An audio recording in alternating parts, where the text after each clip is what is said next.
Welcome back, my dear students and my dear viewers. I am Dr. Sajjad Pasha from Government First Grade College, Devanahalli, Bangalore Rural District. We have been discussing on the subject business regulations. Previously, I had discussed about the chapter Indian Contract Act 1872. Now, this session and the following four sessions will be on the chapter The Contract of Sale of Goods Act. Sale of Goods Act 1930. Sale of Goods Act is very important to be understood, and in this session we will discuss about the meaning of contract of sale, definition of the contract of sale as per the act, then essential elements of the contract of sale, then essentials of a valid contract of sale. So now let us start the discussion on the said chapter.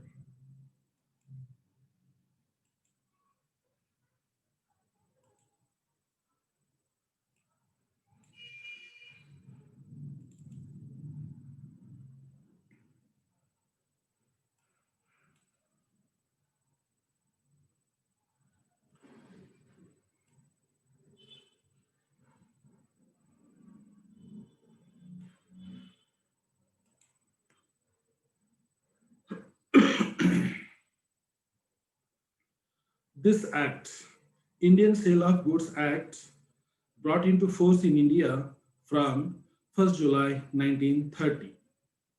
As the title itself indicates, it concerned with the sale of goods.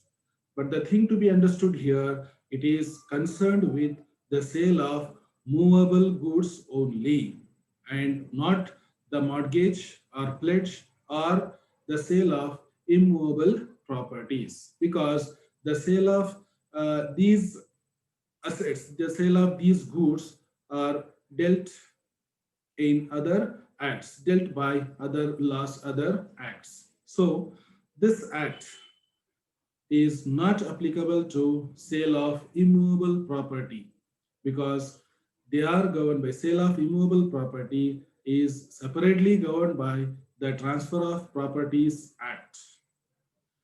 Section 4, subsection 1 of this act defines a contract of sale of goods as a contract whereby the seller transfers or agrees to transfer the property in goods to the buyer for a price. So the elements to be considered based on this definition is a contract whereby the seller transfers or agrees to transfer the property in goods to the buyer for a price. So these are the important characteristics that constitute the contract of sale of goods. Now let us have a look at these important characteristics. First one is there must be at least two parties. There must be at least two parties, seller and buyer. Seller and buyer. A single person cannot execute the contract of sale. So there must be two parties, seller and buyer. As you are all aware, seller is the person who sells the goods and the buyer is the person who purchases the goods from the seller. So two parties availability, I mean presence of existence of two parties is a must to execute the contract of sale. Then goods. This is very important subject matter of the contract of sale. Goods here refers to every kind of movable property. As the discussion I told, this act does not consider does not deal with the sale of immovable properties, sale of pledge, mortgage, or actionable claim. It deals only with the movable property, such as stock, shares, growing crop, etc., but does not include actionable claim or money. Actionable claim or money. So here the goods includes goodwill also, patent rights, copyrights, they are all included within the scope of the term goods, but they are not include immovable properties. Immovable properties are not included here. Then the third characteristic is the price. Price is also very essential to call the sale as a contract of sale. Price is nothing but the consideration for a sale of goods, and the price must be paid in money. The price for the goods which has to be which goods which are to be sold must be paid in money. If goods are transferred for any other consideration other than money, then it is not considered as sale. So there must be a price for the sale of goods, and that price must be paid in money. Then the fourth characteristic is transfer of property. Again, this is also very important because Act considers the transfer of ownership of the goods which have been sold by the seller to the buyer. So mere transfer of goods from seller to the buyer, mere handing over the possession of goods by seller to the buyer is not a sale. There must also be transfer of ownership rights over the goods to the buyer. So the buyer must also become the owner of the goods. So transfer of property in goods is also very, very essential. Unless and until the ownership of the goods is transferred to the buyer, then that exchange of goods cannot be considered as the sale, transfer of property. So there must be at least two parties. Then the goods must be the subject matter of the contract of sale. Then there must be a price, there must be a consideration, and that consideration must be paid in money. Then there must be a transfer of ownership of the goods to the buyer. These are the four characteristics of the contract of sale of goods. Then let us discuss essential elements of a valid contract of sale. In the Indian Contract Act of 1872, we have also discussed these points, and any contract must also have such essentials to consider as a valid contract. Let us have a brief a kind of uh, revision on these topics. First one is offer and acceptance. Offer and acceptance, this is the starting point of any contract. Offer, there must be an offer from the seller and there must be an acceptance from the buyer. So seller must have goods to offer for sale and the buyer must have accepted to buy the goods depending upon the terms and conditions, depending upon the terms of payment, then the price fixation, depending upon all these terms and conditions negotiated between them, the offer and acceptance will takes place. Then the contract of sale of goods will begin. So offer and acceptance. Then free consent. Free consent. There must be a free consent. Free consent is applicable to both the parties, seller as well as the buyer. Seller must not be selling the goods out of any threat or out of any undue influence or any coercion. He must agree to sell the goods out of his own willingness, out of his own consciousness. So he must give his free consent to sell the goods. Then the buyer, while giving his acceptance, while accepting to purchase the goods for the price fixed, the buyer must also give his consent freely without any coercion, without any undue influence or any other pressure. So there must be free consent to sell the goods, to buy the goods. There should not be any other undue influence for selling or the buying of goods. Then contractual capacity.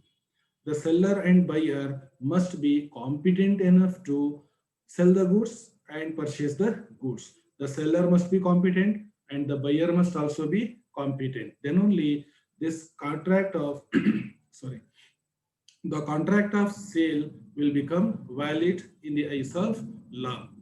If any disputes arises, then it will be dealt by the court. So the parties, seller and buyer, must be competent enough. We have also understood in our previous chapter who are not competent. Except those who are not competent, then all other persons are competent to enter into a contract of sale. Minor is not competent, then persons of unsound mind or mentally retarded person is not a competent person, then an insolvent person, then a person who has been declared, who has been disqualified by any court from entering into any contract. Except these persons, all other persons are eligible to execute a contract of sale. So contractual capacity is also an important one.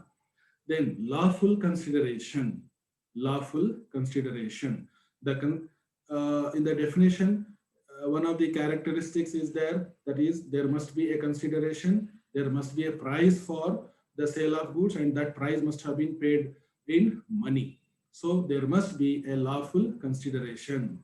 There must be a consideration, and that consideration must be lawful, must be legal, must be based on the moral grounds.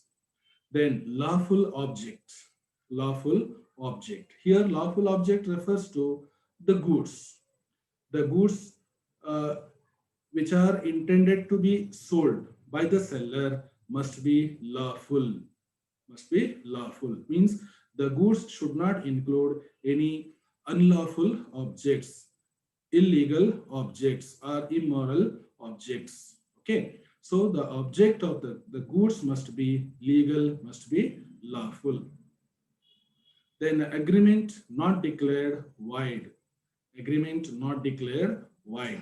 So if any sale, if any purchase of goods or selling to some buyer or purchasing from some seller, if any court has declared as void, then such a contract will also become void. So there should not be any agreement.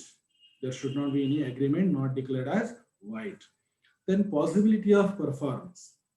Possibility of performance. Since it is a contract, the legal implications of law of contract also applies to the contract of sale. So there must be a possibility of performance of duties, obligations by both the parties, seller and buyer. There should not be any impracticability over impracticability upon the performance of the duties. So the performance of duties must be possible from both the parties. Then there should be certainty of terms. Then this contract or the terms of agreement, conditions of the agreement must be certain, must be clear. There should not be any ambiguity. There should not be any concealment of facts and information. So there should be clarity of terms and conditions from both the seller and the buyer. Then this act also creates a legal relationship between seller and the buyer. If there is no legal relationship, then this such a contract of sale cannot be a valid one. There must be a legal relationship. Means the seller and buyer should not have include any clause which bars from the creation of legal relationship. Then legal formalities. Along with the formalities of contract of sale of goods and the law of contract, the legal formalities of other laws, other rules and regulations must also be fulfilled, be it the Registration Act or the Hire Purchase Act or the installment sale or any other uh, rules and regulations are there that are to be fulfilled completely. So the legal formalities of various other laws must also be fulfilled if they are applicable to such a contract of sale. So these are some of the important, 10 important essentials of a valid contract of sale of goods. I hope all of you, all of you must have understood. These points have already been discussed in the previous chapter, Indian Contract Act of 1872. So thank you all for watching, viewing, and listening to this session. Thank you. Thank you.